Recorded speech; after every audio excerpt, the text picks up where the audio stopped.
बिस्मिल्लाहिर्रहमानिर्रहीम। आज हम ओ लेवल अकाउंटिंग, इसका कोड है 7707, उसका अक्टूबर नवंबर 2016 का पेपर 2 करने जा रहे हैं। पेपर 2 का question number 1 and 2 already recorded है। आपको प्राचीन एकेडमी की का जो यूट्यूब चैनल की प्लेलिस्ट है वहाँ आपको फोल्डर मिलेगा। इसके अलावा बच्चे जो फर्स्ट टाइम ये वीडियो देख रहे हैं उनकी इन्फॉर्मेशन के लिए कि अगर आप प्राचीन एकेडमी की यूट्यूब चैनल की प्लेलिस्ट पर जाएं तो वहाँ आपको फोल्डर्स मिलेंगे। कैम्ब्रिज स्पेसिमेन पेपर मैंने हल कराया है, अब वो मिल जाएगा आपको। 2020 से लेकर 2017 विंटर समर के सारे सवाल आपको मिलेंगे। इसके अलावा 2016 समर भी मैंने कराया है। तो ये तमाम जो प्रैक्टिस के लिए इट्स एन एक्सेलेंट मटेरियल। अगर आप जाकर इसको प्रैक्टिस करते हैं, अकाउंटिंग के अंदर दो ही चीज़ें होती हैं, आपकी प्रैक्टिस होती है, कंसेप्ट्स होते हैं। कंसेप्ट्स अगर आपके अच्छे नहीं भी हैं और आप प्रैक्टिस कर रहे हैं तो ग्रेजुअली अच्छे कंसेप्ट्स आपके बिल्ड हो जाते हैं। तो इसको प्रैक्टिस कीजिएगा। MCQs जो पेपर 1 है, इस पेपर के बाद जो आपका होगा उसमें तो कैम्ब्रिज स्पेसिमेन पेपर से लेकर 2013 तक विंटर समर के सारे पेपर आपको मिलेंगे। तो again it's a very good material. आज हम अपने लेक्चर का स्टार्ट क्वेश्चन नंबर 3 से करते हैं इसको। और क्वेश्चन नंबर 3 कहता है Cam limited provided the following information. Cam limited ने ये इन्फॉर्मेशन आपको प्रोवाइड करी एट 1 अक्टूबर 2015 को। ये कंपनी अकाउंट से there are 3 type of business. Sole proprietorship होता है, आपकी पार्टनरशिप होती है और फिर कंपनी होती है। तो कंपनी अकाउंट्स की इन्फॉर्मेशन उसने आपको दी है। Normally statement of changes in equity ये इसका फेवरेट है, एग्जामिनर का बार बार आपसे पूछता है। तो आपके कंसेप्ट्स आपको पता होना चाहिए कि शेयर कैपिटल क्या है, रिटेन्ड अर्निंग, रिटेन्ड प्रॉफिट किसे कहते हैं। मैं आपको समझाता हूँ। इशूड शेयर कैपिटल ऑफ $1 पर ऑर्डिनरी शेयर्स, यानी $1 का जो है एक ऑर्डिनरी शेयर्स है। और क्योंकि ये $70,000 है तो इसको अगर मैं 1 से डिवाइड करूँ तो वही 70,000, नंबर ऑफ शेयर्स भी 70,000 है। क्या $1 का एक है तो इसी को 1 से मल्टीप्लाई करेंगे तो 70,000 ही अमाउंट आ जाएगी। जनरल रिजर्व आपके 40,000 है। नॉर्मली होता है कि जो कुछ भी आप प्रॉफिट कमाते हैं सोल प्रोप्राइटरशिप के अंदर वो ऑनर के कैपिटल में चला जाता है। और पार्टनरशिप के अंदर जो प्रॉफिट और लॉस होता है वो डिस्ट्रीब्यूट हो जाता है पार्टनर्स के अंदर। When we talk about the company accounts, public limited company है आपकी, तो उसके अंदर क्या होता है कि जो प्रॉफिट होता है वो एक अकाउंट के अंदर ट्रांसफ़र कर देते हैं। उसे रिटेन्ड प्रॉफिट कहते हैं या रिटेन्ड अर्निंग भी कहते हैं। तो यहाँ पर एक्यूमुलेट हो रहा होता है आपका प्रॉफिट। अगर ये नेगेटिव बैलेंस है तो उसका मतलब है एक्यूमुलेटेड लॉसेस आपके हैं। और इस जो रिटेन्ड प्रॉफिट, रिटेन्ड अर्निंग होती है, यहाँ से एक्चुअली हम अपने शेयर होल्डर्स को जो डिविडेंड देते हैं वो भी इसी में से माइनस करते हैं। जनरल रिजर्व का मकसद है किसी पर्टिकुलर एक्टिविटी के लिए कुछ पैसे अगर हम ट्रांसफ़र कर रहे हैं जो स्पेसिफाइड हमें पता होता है कि यार ये इस काम के लिए हम पैसे रख रहे हैं या अनएक्सपेक्टेड इवेंट्स के लिए हमने पैसे रखे हैं, तो जनरल रिजर्व के अंदर हम ट्रांसफ़र कर देते हैं। एक्चुअली जनरल रिजर्व जो है वो रिटेन्ड अर्निंग का ही पार्ट होता है। यानी अगर मैं बैलेंस शीट या स्टेटमेंट ऑफ फाइनेंशियल पोजीशन बनाऊंगा तो जनरल रिजर्व जो है वो रिटेन्ड अर्निंग के साथ ही लिख दूँगा, क्योंकि ये भी एक्यूमुलेटेड फंड ही है एक तरीके से। तो मैंने रिटेन्ड अर्निंग में से यहाँ ट्रांसफ़र कर दिया किसी पर्टिकुलर काम के लिए।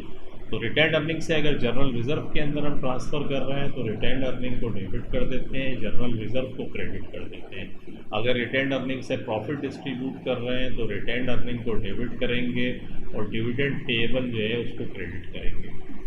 तो रिटेन्ड अर्निंग से ये मूवमेंट होती है, ये जहन में रखने वाली बात है। जनरल रिजर्व मैंने आपको बताया। डिबेंचर जो होते हैं 2025 के अंदर हम पे करेंगे तो लॉन्ग टर्म है, ये statement of changes in equity का पार्ट नहीं बनती।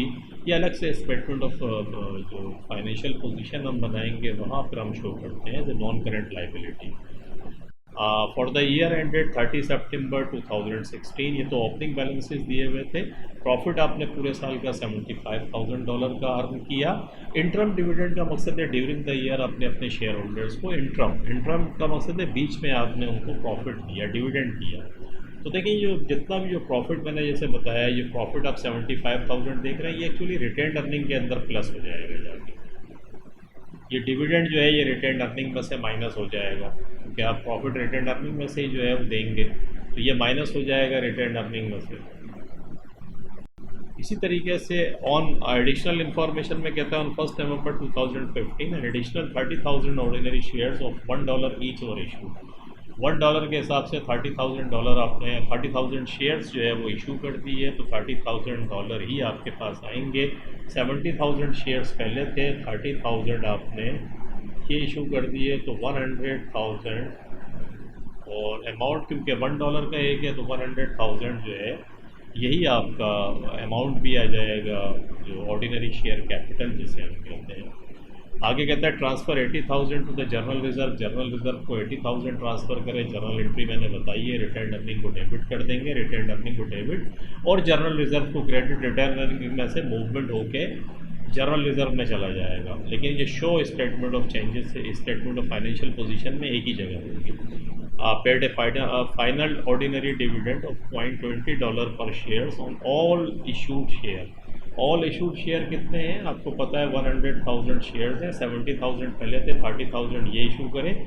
इसका $0.20 आप निकाल लें तो ये 20,000 बनता है। इसका मतलब $20,000 का आपने फाइनल डिविडेंड पे किया। कहता है complete the statement of changes in equity for the year ended 30 September 2016। Statement of changes in equity, और ये 20,000 क्योंकि डिविडेंड फाइनल पे किया है आपने, तो ये भी रिटर्न अर्निंग में से माइनस होगा। तो ये अगर आपकी समझ में चीज़ें आ जाती हैं तो ज़िंदगी आसान है। कहता है statement of changes in equity for the year ended 30 September 2016। Cam limited का हम बना रहे हैं। शेयर कैपिटल ऑलरेडी इसने आपको बैलेंस 1 अक्टूबर 2015 देखिए 70,000 सवाल में दिया हुआ था। जनरल रिजर्व का बैलेंस दिया हुआ है, और रिटेन प्रॉफिट का ये 3 बैलेंसेस आपको सवाल में ही दिए हुए हैं। ये देख रहे हैं 70, 40 और 92 डिवेंचर को शामिल नहीं करते, मैं पहले बता चुका हूँ। प्रॉफिट फॉर द ईयर जो 75,000 है वो आप क्या करेंगे, देखें थोड़ा इसमें जो मैंने चीज़ें एक्सप्लेन करी सेम उसी तरीके से देखें। शेयर इशू आपने तक से $30,000 शेयर्स आपने इशू किया, $1 का एक शेयर था, तो शेयर कैपिटल के अंदर प्लस हो जाएगा। प्रॉफिट फॉर द ईयर में समझा के आ रहा हूँ, रिटेन प्रॉफिट के अंदर, रिटेन अर्निंग के अंदर प्लस हो जाएगा। ट्रांसफ़र टू जनरल रिजर्व मैंने आपको बताया था, 80,000 जो है जनरल रिजर्व में हमने ट्रांसफ़र कर दिए, तो 80,000 रिटेन प्रॉफिट में से माइनस होगा और जनरल रिजर्व में प्लस हो जाएगा। जनरल रिजर्व में प्लस कर दें और उसमें से माइनस कर दें आप। ये आपके पास हो गया। अभी हम पढ़ के आ रहे हैं डिविडेंड, इंटरम डिविडेंड मैंने आपको बताया था, रिटेन अर्निंग में से माइनस कर दें 7,000, और जो डिविडेंड पेड फाइनल डिविडेंड हमने 20,000 निकाला था, वो भी रिटेन प्रॉफिट में से, क्योंकि रिटेन अर्निंग डेबिट और डिविडेंड पेएबल क्रेडिट होता है, आपने यहाँ से माइनस कर दिया। ये सारी ट्रांजेक्शन्स आपने रिकॉर्ड करी। ये फाइनल टोटल यहाँ प्लस करते हुए हम आ रहे हैं, जो माइनस का है उसको माइनस में लिख लें। ये 2 डिविडेंड माइनस के हैं, और इन कॉलम्स का आप टोटल कर लें और इसको भी टोटल कर लें। तो 100,000 ये है शेयर कैपिटल। शेयर कैपिटल 100,000 है। जनरल रिजर्व जो है 40,000 पहले था, 80,000 ये आ गया, 120,000 हो गया आपका, और रिटेन प्रॉफिट 92 था, 75,000 की इनकम है, इसमें से 80,000 हमने ये माइनस करे, 7,000 20,000 को माइनस करके we get 60,000 retained profit company का प्लस में है, 60,000 प्रॉफिट है आपका। तो बाकी ये टोटल कर लें तो 280,000, इन सबको जमा करें तो देखें 100, 220,000 और 280,000 बनता है। ये आ गया आपके पास। तो ये बड़ा सिंपल था, इसके अंदर लॉजिक बस यही है कि शेयर कैपिटल इशू हो गया तो उसे शेयर कैपिटल में जमा कर लें, जनरल रिजर्व में जो ट्रांसफ़र किया है वो प्लस कर लें, रिटेन अर्निंग में जो प्रॉफिट है वो प्लस कर लें, डिविडेंड माइनस कर दें। तो ये आपने पहला वाला पार्ट कर लिया। अगला देखें क्या कहता है, prepare an extract from the statement of financial position showing the equity, reserve and non-current liabilities of CAM Limited। Statement of financial position के अंदर ये पूछ रहा है, तो फिगर्स आपके पास निकली हुई हैं, हेडिंग दी हुई है, extract from statement of financial position. तो बड़ा सिंपल है, ये आपने अगर स्टेटमेंट बना लिया तो यही फिगर यहाँ रिपीट कर लें। एक्सट्रैक्ट बनाएंगे सबसे पहले इक्विटी एंड रिजर्व, तो इक्विटी एंड रिजर्व के अंदर ऑर्डिनरी शेयर्स कैपिटल कितना है आपको पता है, 100,000 का, 70,000 पहले थे, 30,000 आ गया, तो ये आपके पास 100,000 का ये आ गया। जनरल रिजर्व कितने हो गए, जनरल रिजर्व का टोटल कितना था देखिए 120,000 ऊपर आप निकाल कर आ रहे हैं, और रिटेन प्रॉफिट 60,000। मैंने आपको बताया था कि जनरल रिजर्व और रिटेन प्रॉफिट को स्टेटमेंट ऑफ फाइनेंशियल पोजीशन में ऐसे ही एक साथ शो करते हैं। तो जनरल रिजर्व 120,000 के 60,000 का रिटेन प्रॉफिट हो गया, 180,000 इसको प्लस किया, ये वही 280,000 आ गया जो statement of changes in equity हम ऊपर निकाल कर आ रहे हैं। देख रहे हैं, ये तीन चीज़ें आपने यहाँ लिख दी। तो टोटल इक्विटी आपकी ये हो गई, share holders fund total equity, और नॉन करंट लाइबिलिटी को आप प्लस और कर लें।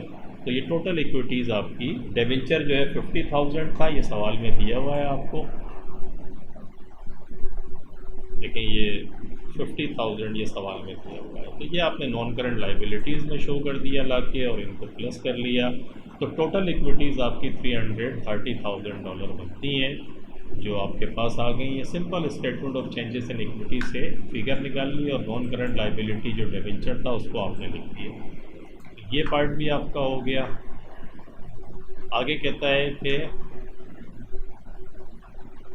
suggest two possible reasons why the director of CAM Limited transfer 80,000 to the general reserve। तो दो पॉसिबल रीजंस क्या है? एक तो ये है कि कोई पर्टिकुलर काम ऐसे थे हमें जो हमें करने थे लॉन्ग टर्म नेचर के, तो इसलिए हमने रिटेन प्रॉफिट से जनरल रिजर्व में पैसा ट्रांसफ़र कर दिया, या फिर अनएक्सपेक्टेड किस्म के कोई इवेंट्स हैं अनफॉर्चून, उसके लिए भी हम ये पैसे स्पेसिफिकली जो है वो ट्रांसफ़र कर देते हैं।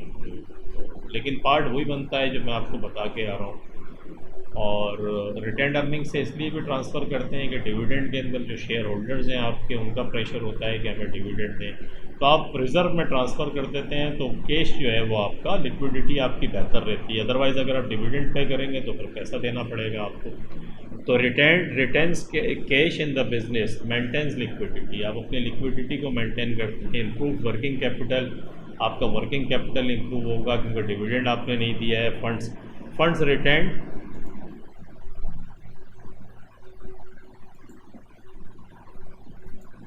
funds retained for major expenditure such as purchasing non-current assets, expansion of business, in purpose के लिए भी आप जनरल रिजर्व में ट्रांसफ़र करते हैं। Profits flow back for business to grow, flow back का मकसद है अगर आप डिविडेंड में दे देंगे तो फिर तो आपके पास होगा नहीं ना, फंड आपके पास होंगे ही नहीं, तो इसलिए फ्लो बैक करते हैं कि प्रॉफिट को रोटेट कर देते हैं बिजनेस के अंदर ही दोबारा। Use for further future dividends, maintain dividends in time of loss and profits are low, कि फ्यूचर में अगर डिविडेंड लाजमी देना है तो रिज़र्व में पड़ा होगा तो वहाँ से उठाकर आप दे देंगे, अगर रिज़र्व में भी नहीं होगा तो फिर क्या करेंगे। For use in emergencies, contingencies, company has financial difficulties, जो मैं बता के आ रहा हूँ कि कंटिजेंसीज वगैरह के लिए भी आप इसको ट्रांसफ़र कर देते हैं जनरल रिजर्व में। ये पॉसिबल रीजंस थी आपकी। कहते हैं state two differences between ordinary shares and debenture. Debenture non current liabilities होती हैं जो आपको पे करनी होती हैं। ऑर्डिनरी शेयर्स तो फिर आपके शेयर आपका इसको रीपे नहीं करना पड़ता आपको, ये आपके कैपिटल का पार्ट बन जाता है लॉन्ग टर्म नेचर की बुनियाद के ऊपर। इंटरेस्ट पे करना पड़ता है डिवेंचर के ऊपर, वेरेज ऑर्डिनरी शेयर पर डिवेंचर नहीं देता। अगर आपको प्रॉफिट हो रहा है तो आप डिविडेंड देंगे, अगर प्रॉफिट नहीं है तो डिविडेंड नहीं देंगे। लेकिन डिवेंचर में ऐसा नहीं है, डिवेंचर में तो आपको फिक्स इंटरेस्ट होता है जो पे करना पड़ता है। तो shareholders are the owners of the business, debenture holders make a non-current loan of capital to the business are creditors, ये creditors होते हैं, वो owner होते हैं। receive dividend, ये इनको dividend मिलता है, इसको interest मिलता है। Dividend is not guaranteed, dividend is variable, dividend guaranteed नहीं होता, अगर प्रॉफिट होगा तो मिलेगा डिविडेंड, अगर प्रॉफिट नहीं है तो डिविडेंड नहीं मिलेगा। वेयर इज इंटरेस्ट फिक्स है, वो आपको पे करना ही पड़ना है। Dividend is an appropriation of profit, के डिविडेंड जो है प्रॉफिट की अप्रोप्रिएशन है। Interest recorded in income statement as an expense, जबकि इंटरेस्ट क्या करते हैं आप इनकम स्टेटमेंट में रिकॉर्ड करते हैं। डिविडेंड जो है वो प्रॉफिट में से आप बांटते हैं, इसीलिए रिटेन अर्निंग को डेबिट करते हैं, डिविडेंड पेएबल को क्रेडिट करते हैं। जबकि डिवेंचर का जो इंटरेस्ट है वो इनकम स्टेटमेंट में जाता है। इन लिक्विडेशन पेड आफ्टर डिवेंचर, अगर बिजनेस बंद हो रहा है, कंपनी बंद हो रही है, तो जो भी पैसा आएगा एसेट्स बेचने से उससे पहले डिवेंचर को पे करेंगे, फिर उसके बाद में ऑर्डिनरी शेयर होल्डर्स को हम पैसे देंगे।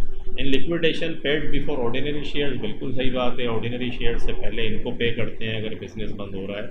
Have voting rights, board of directors की अपॉइंटमेंट करना, जो एनुअल अकाउंट्स हैं उनको अप्रूव करना, डिविडेंड अप्रूव करना, इसके लिए एजीएम एनुअल जर्नल मीटिंग होती है, उसमें ऑर्डिनरी शेयर होल्डर्स के पास राइट होता है ये सब काम करने का, वोटिंग राइट होते हैं, जबकि डिबेंचर होल्डर्स के पास कोई वोटिंग राइट नहीं होते, वो क्रेडिटर होते हैं हमारे। Can attend AGM annual journal meeting attend कर सकता है, can not attend AGM annual journal meeting ये अटेंड नहीं कर सकता। अगर इसके पास कंपनी के शेयर्स हैं तो फिर अटेंड कर सकता है, अदरवाइज एज ए क्रेडिटर ये अटेंड नहीं करेगा। तो ये आपने इसके डिफरेंसेस देखे सारे के सारे, और यहाँ ये सवाल ख़त्म होता है। तो होप आपकी समझ आया होगा। इट्स वेरी इंटरेस्टिंग, और ये इस किस्म का इंटरेस्टिंग भी है, और रिपीटेडली जो है एग्जामिनर इसको पूछता है, तो इसकी प्रैक्टिस कीजिएगा। मिलते हैं इंशाल्लाह फिर अगले लेक्चर के साथ। Thank you very much for watching the video. अल्लाह हाफ़िज़।